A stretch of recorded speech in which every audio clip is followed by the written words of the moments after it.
আসসালামু আলাইকুম রহমতুল্লাহ। এখন আমি রোজার ফজিলত নিয়ে আলোচনা করব।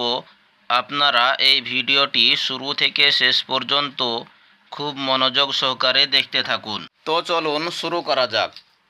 1 নম্বর, নবী সাল্লাল্লাহু আলাইহি ওয়াসাল্লাম বলেন, রমজান মাসে যে ব্যক্তি নিজ গুনাহ ক্ষমা করে নিতে পারল না, সে ধ্বংস হয়ে যাক।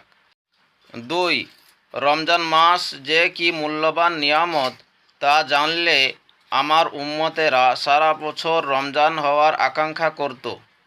3, রমজান মাসে জান্নাত উন্মুক্ত, জাহান্নাম বন্ধ হয়ে যায়। রোজা শয়তানের আক্রমণ থেকে বাঁচার ঢাল স্বরূপ। 4, আল্লাহর প্রেমে অর্থাৎ নেকির আশায় রোজা রাখলে পূর্বেকার গুনাহ মাফ হয়ে যায়। 5, রোজা দোজখ হতে মুক্তি লাভের জন্য ঢাল ও মজবুত দুর্গস্বরূপ।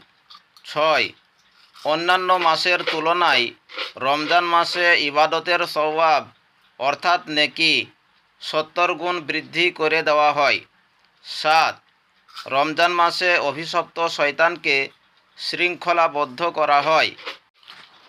8, প্রত্যেক আদম সন্তানের ভালো কাজের সওয়াব অর্থাৎ নেকি 10 হতে 70 গুণ পর্যন্ত বৃদ্ধি করে দেওয়া হয়। কিন্তু রোজার ফল সীমাবদ্ধ নয়, কারণ রোজা একমাত্র আল্লাহর উদ্দেশ্যে।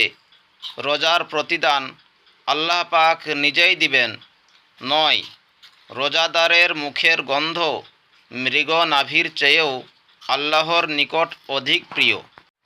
দর্শক, আরও বিভিন্ন ধরনের দোয়া ও মাসআলা মাসাইলের ভিডিও পেতে আপনারা আমার এই চ্যানেলটিকে সাবস্ক্রাইব করুন এবং লাইক, কমেন্ট ও শেয়ার করুন।